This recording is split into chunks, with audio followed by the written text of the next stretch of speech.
You're going to hear a lot about immigration over the next month or so, from people who look like this. But there are other stories to be told and other voices to be heard. We're going to be watching the Euros alongside some of Britain's immigrant communities to find out what it feels like to be an immigrant in Britain right now, supporting your home nation away from home. To kick things off, competing in their first ever European Championships, we've got Georgia.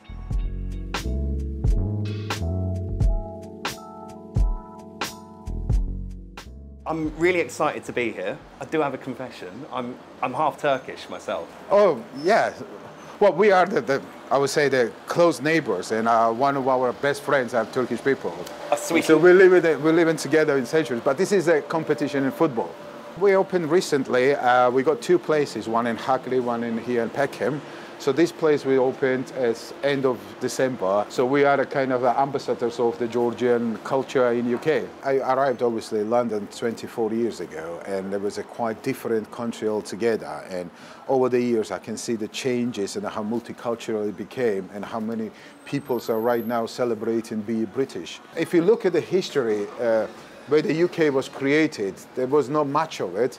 Then the Romans came, and then the Swedish people came, and that's how the Britain was created. The French people and language, and it's not only one nation, it's the colorful nation with many people inside, but we all proudly call ourselves British. And I think that this is the thing that everybody should cherish. What makes it a special day today? It's an achievement for us because we tried to get there for 30 years, since the independence of Georgia.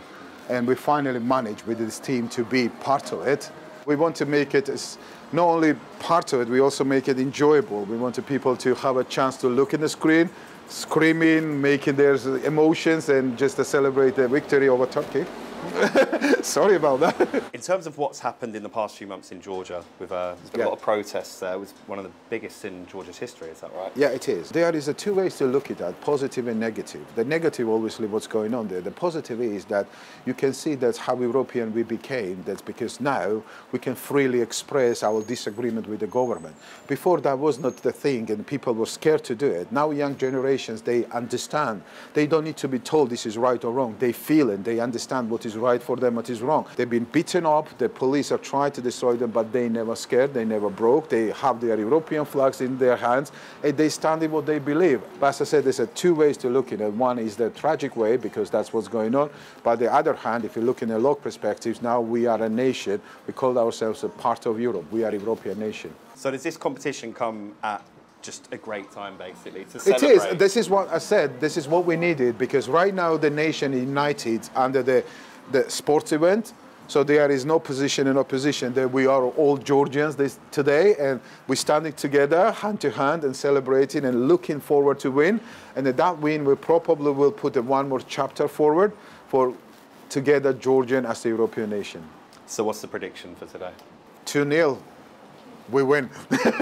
Come on, sorry Turkey. about it. Turkey, we love you, but today is our day. We need a little bit more. I wouldn't begrudge it. Nah. Good luck. Thank you. Yeah, let's go. Cops? Okay, cool. Thank you very much. Hello, mate. How you doing? Cem, pleasure to meet you. This is our iconic grape variety. Beautiful color, look. Gaumarjos. Gaumarjos. Gaumarjos. For us, it's very special because, you know, as I said, it's not only just EU game, but as you know, Georgia is trying to join the EU as a politically country. And I think it has a very strong message for everything, you know, for geopolitics, for our young generation, because we want to be part of this part of the world. Does Georgia see itself more as an Asian or a European country? That's a very, very old question, and that's a very complicated question. We are melting pot. We got a lot from Asia, a lot from our neighbors, but I think we are very much European country, especially new generation. So it's over 20 Georgian restaurants now in London. And when I came here, there was none. How does that make you feel? Proud, of course. Clearly, Britain has been enriched by immigration and benefited a lot from it. Do you find it frustrating when a lot of the conversations or topic, particularly in the run-up to an election, are so centred around immigration? Makes me very, very upset because, you know, I believe that London was built, and not only now in my my life spread before me as well, you know. That's the beauty of London. You go to East London, it is very much like Bangladeshi Indian culture, and then you come here and it's a beautiful African community, Turkish community, and you learn, you exchange, and you know, every culture brings a little bit of element and enriches the art and the performance and everything, you see. And of course, even mentioning or even speaking about the danger of immigration, it makes me very upset. Why do you think it does persist in being such a topic of conversation? Because it's an easier thing to scare the people of they are taking our places, you see. That's the most popular thing, you know, you can say. We have to educate. Education is the key. When you educate that there is nothing wrong in exchange of culture, working forces.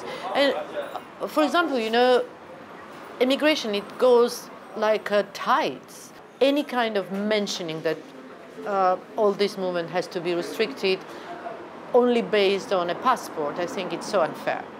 We have to have a free choice of movement, and on a different stage of the life, you know, you have a different adventure, and I think that's the best education, travel.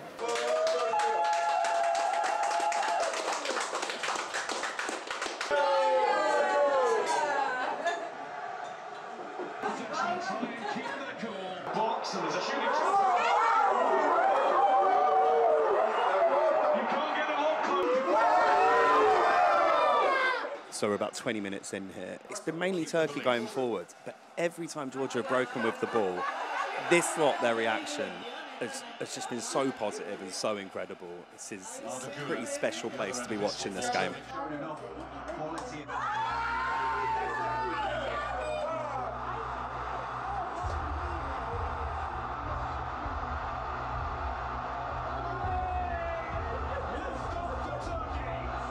Doing my best not to celebrate here, but it's just gone 1-0 Turkey.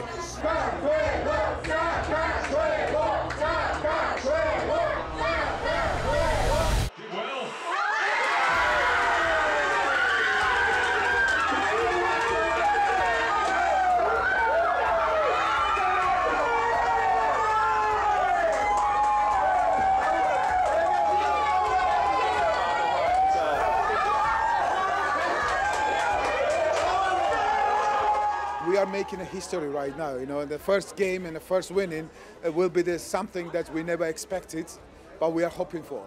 We are very determined and we're going to win. I'm very hopeful for that.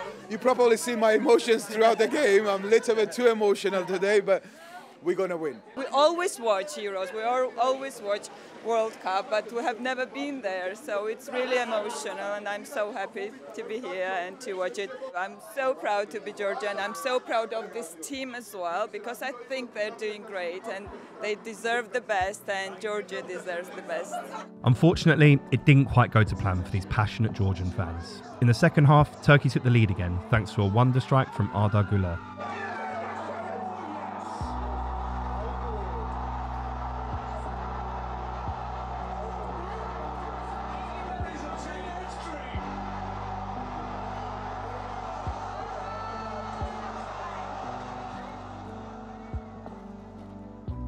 Georgia kept pushing until the end, coming excruciatingly close to an equaliser before a late goal made it 3-1 and put the game to bed.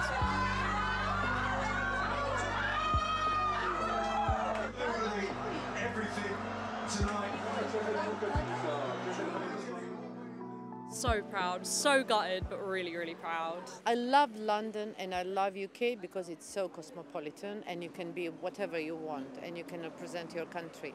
But for us to represent little country which is only under 4 million and being so proud and being like part of fashion, sports, music industry, ballet, we are very proud.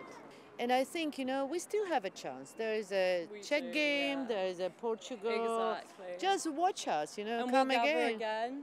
There's not many of us, so our little Georgian community will gather here again and hopefully, fingers crossed, yeah, be celebrating next time.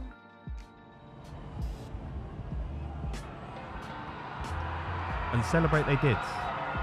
Georgia went on to draw their next game before securing their most famous footballing result, and perhaps one of the biggest shocks in European footballing history, defeating Portugal 2-0 to advance to the knockout stages. After 30-odd years of independence, this young, proud nation has every right to be hopeful, both on the pitch and off of it.